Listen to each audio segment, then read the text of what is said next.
নমস্কার বন্ধুরা, বাংলা যুবসাথী স্কিম হলো পশ্চিমবঙ্গ সরকারের একটি গুরুত্বপূর্ণ আর্থিক সহায়তা প্রকল্প, যা রাজ্যের শিক্ষিত বেকার যুবক যুবতীদের জন্য চালু করা হয়েছে। এই প্রকল্পের মূল উদ্দেশ্য হলো যারা সরকারি চাকরি খুঁজছেন কিন্তু এখনো চাকরি পাননি, তাদেরকে মাসিক আর্থিক সহায়তা দেওয়া, যাতে তারা চাকরি খোঁজার সময় কিছুটা অর্থনৈতিক সাপোর্ট পায়। আজকের এই ভিডিওতে আমি আপনাদের দেখাবো কিভাবে Paschimbanga Yuvasathi form fill up করবেন, কারা কারা আবেদন করতে পারবেন, কি কি ডকুমেন্ট লাগবে, আর আবেদন করার সময় কোন কোন ভুলভাল ডকুমেন্ট দেবেন না। ভিডিওটা শেষ পর্যন্ত দেখবেন, কারণ আমি পুরো প্রসেসটা স্টেপ বাই স্টেপ সহজ ভাষায় দেখাবো।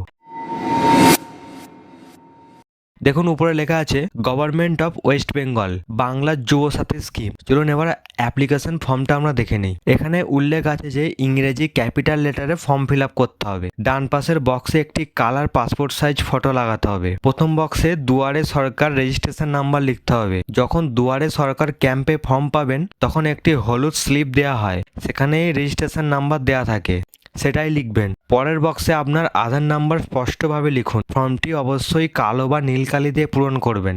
নিচের বক্সে আপনার নাম লিখুন মাধ্যমিক অ্যাডমিট কার্ড অনুযায়ী। বিশেষ করে মেয়েদের ক্ষেত্রে বিয়ে হয়ে সারনেম পরিবর্তন হলেও অ্যাডমিট কার্ড অনুযায়ী নাম লিখবেন। এবার মোবাইল নাম্বারটি লিখুন যেটি আপনার ব্যাংক অ্যাকাউন্টের সঙ্গে লিঙ্ক আছে। আপনার ইমেল আইডি থেকে থাকলে ইমেল আইডি লিখুন, নাহলে ফাঁকা রাখুন।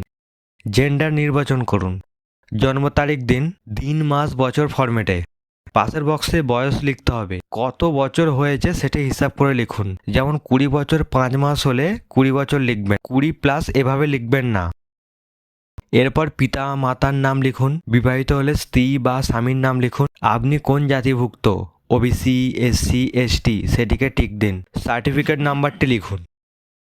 বৈবাহিক অবস্থা উল্লেখ করুন। চলুন এবার আমরা ঠিকানা অংশে যাই। বাড়ির নাম্বার থাকলে বাড়ির নাম্বারটি দেবেন। গ্রাম বা শহর যেটি আছে সেটি দিন। আপনার পোস্ট অফিস দেবেন। গ্রাম পঞ্চায়েত বা ওয়ার্ড নাম্বারটি লিখবেন। পৌরসভার জায়গায় যদি আপনি কোনো পৌরসভার অন্তর্ভুক্ত হন তাহলে সেটি লিখবেন। থানার পাশে আপনি আপনার থানাটি লিখুন। জেলার পাশে জেলা লিখুন। পিনকোড বসিয়ে দিন। চলুন এবার আমরা নেক্সট পেজে যাই।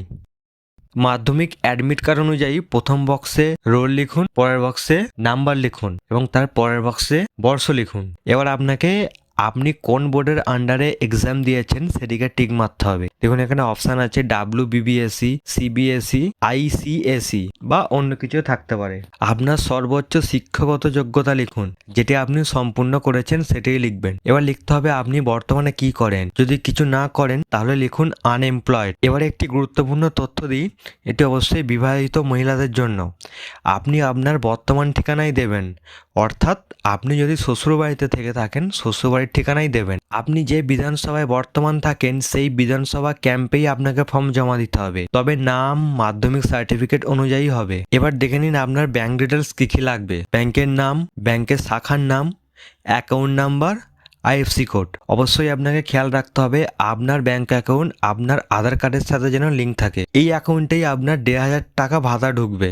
যদি অন্য কোনো সরকারি সাহায্য পান তাহলে ইয়েস টিক করুন, না হলে নো। চলুন এবারে আমরা এনক্লোসিও সেকশনে যাই। যে ডকুমেন্টগুলো আপনি দেবেন সেগুলোর পাশে টিক দিন। মাধ্যমিক অ্যাডমিট কার্ড, মাধ্যমিক মার্কশিট, আধার কার্ড, ভোটার কার্ড, আপনার ব্যাংক পাসবুকের প্রথম পাতার জেরক্স, কাস্ট সার্টিফিকেট যদি প্রযোজ্য হয় তবেই দেবেন। সব কপিতে আপনার সেলফ অ্যাটেস্টেড করতে হবে। সেলফ অ্যাটেস্টেড বলতে আপনাকে সই করতে হবে। শেষে সেলফ ডিক্লারেশন অংশে লেখা আছে যে আপনি পশ্চিমবঙ্গের স্থায়ী বাসিন্দা এবং বেকার। পড়ার পর তারিখ লিখে সই করুন। ফর্ম জমা দেওয়ার জায়গা Duare Sarkar camp, employment bank office. Form জমা দিলে একটি অ্যাকনলেজমেন্ট স্লিপ পাবেন, অবশ্যই সেটি রেখে দেবেন। এই ছিল পুরো যুবসাথী ফর্ম ফিল আপ করার প্রক্রিয়া। ভিডিওটা যদি আপনার কাজে লাগে তাহলে একটা লাইক দেবেন। প্রশ্ন থাকলে কমেন্ট করুন, আর এরকম সরকারি আপডেট পেতে আমাদের চ্যানেলটি সাবস্ক্রাইব করে আমাদের পাশে থাকবেন। ধন্যবাদ।